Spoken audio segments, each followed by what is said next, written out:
So continuing here our discussions here about the historical development of astronomy and Copernicus' work, we now have the idea that we have inferior and superior planets. But the thing is that an inferior planet goes from conjunction. As it goes around, Earth has been moving, so it takes a while for the planet to catch up with Earth. So that means the time from conjunction to conjunction is going to take longer than one orbit, and it's not going to be one orbit of the Earth either. Likewise, Earth makes one complete orbit around the sun, so we have a planet in opposition. Earth gets back to the same spot, but the outer planet has moved, so Earth has to take longer to line up. So that means that we have a difference between how long it takes to go from opposition to opposition and one orbit. Again, this is a diagram for an inferior planet. And so a sidereal period is the definition that we give, is the term we give for a planet that makes the time it takes for a planet to make one complete orbit of the sun. That's like 1 year on that planet.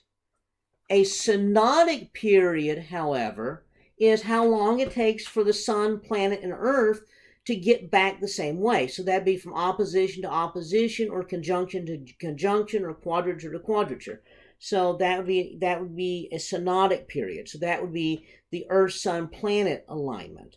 Now, there are times that you care about one or care about the other. For example, with the sidereal period, that's for the planet itself, how long to take to go around the sun. But synodic period, that's you seeing the planet. So, for example, Mars takes about takes a while to go around the sun, but then what you really care about, if you want to look at Mars, is how long does it take until it lines up the same way. Okay, likewise with Jupiter. Jupiter takes 12 years to go around the sun, but it's lined up opposition every 13 months. So there's a little bit of difference in there. Venus takes takes less time to go around the sun than Earth, but it still takes about 2 years for them to line up again, so you see it the same way. Okay, again, the Venus would take it a while to go around here, but then it has to line up again, so it has to come catch up with Earth, and Earth is moving. So that's why it takes a different amount of time. Likewise, for superior planet, Earth makes one complete orbit around, and it's not lined up with the planet anymore because the planet has moved, so you got to go a little bit. Well, there's actually equations that relate all this. P is the sidereal period of the planet. E is Earth's orbital period, and S is the synodic period. So for an inferior planet, 1 divided by P equals 1 divided by E plus 1 divided by S. For a superior planet, 1 divided by P equals 1 divided by E minus 1 divided by S. Now, how long is E? E is Earth's orbital period. So that's going to be equal to 1 year.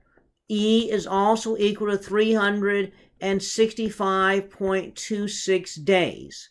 Now remember, the calendar is about 365.25 days, but because of the motions of the Earth, precession, and the precession of the equinox and everything else, the seasons repeat about every 365.24 days, but the actual year, the sidereal year, how long it takes Earth to go around the sun, is about 365.26 days. So let's do some examples. When the planet Uranus was discovered, astronomers noticed that it went from opposition to opposition, and it took 369.66 days to do that. So the question is, how long does it take Uranus to actually go around the sun? Well, we know that 1 over P equals 1 over E. Now, this is a superior planet because we're going opposition to opposition. You cannot get an opposition for an inferior planet. So this is going to be minus, because it's superior, minus 1 over S. Okay, so this is my S. Now, since I did this in days, E has to be in days. So 365.26 minus 1 over 369.66. So 1 divided by P is, when you do the math, that comes out to be 3.2587 times 10 to the minus fifth, or that's if you use scientific notation. If you don't use scientific notation, that's going to be 0.00003258. That's two different ways of writing the same thing. Now, that is not P. I wanted to know, what is P? What is the actual time it takes to go around? Okay, what I found was not P. I found 1 divided by P. Well, how do I get P? Well, P is going to be 1 divided by that, 3.258 times 10 to the minus 5. Or there's just a little, you don't have to actually divide that out. There should be a button on your calculator that does 1 over. Okay, you hit the button, and what you find is that this comes out to be 84.0, sorry, rather it actually comes out to be 30,690 days. If you divide that by 365 and a quarter, that comes out to be 84.4 years. So that means that and both of these are right. This is P in days. That is P in years. So remember, there's 365 and a quarter days in a year. So that means the day number has to be bigger. So you have to divide to get years. And so that would be how you'd get years. So it takes Uranus 84 years to go around. Okay. Now, let's suppose that you've discovered a new asteroid. And so this asteroid, you notice an opposition, and you count how long it is in the next opposition. And let's say, okay, that's your synodic period, 3.25 years. So it takes 3 1/4 years to go from opposition to opposition. And so I want to know how far, in other words, I want to know, in that case, what is the actual sidereal period of that asteroid. Well, since it's opposition, it's superior. So 1 over P, 1 over E, minus 1 over S. Okay, now in this case, E is going to be 1 year, because this is measured in years. So minus 1 divided by 3.25.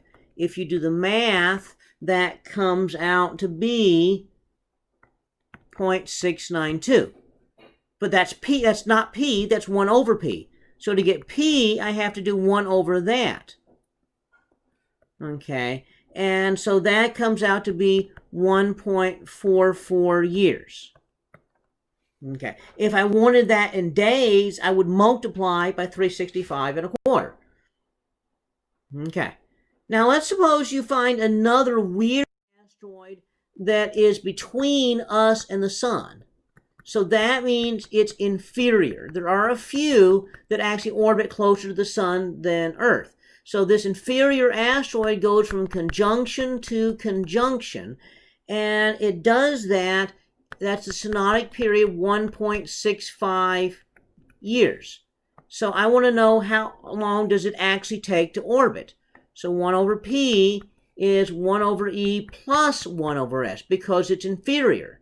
Okay, so 1 over P is 1 over 1, because that's in years, plus 1 divided by 1.65.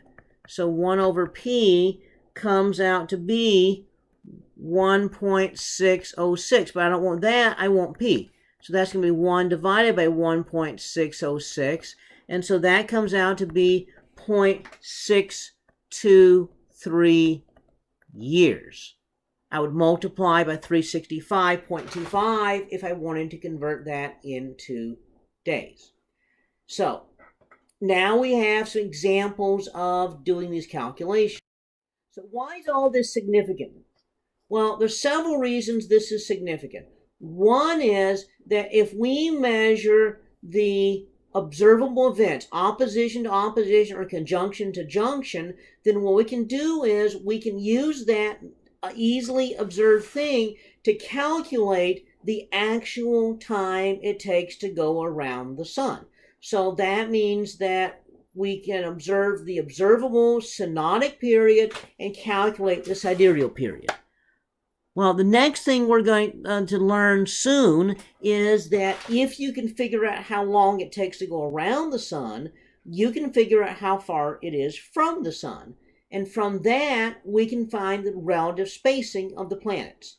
And so with that, then we start building up our understanding of the solar system. But it comes down to this idea of synodic and sidereal orbital periods. And so being able to do those kind of calculations.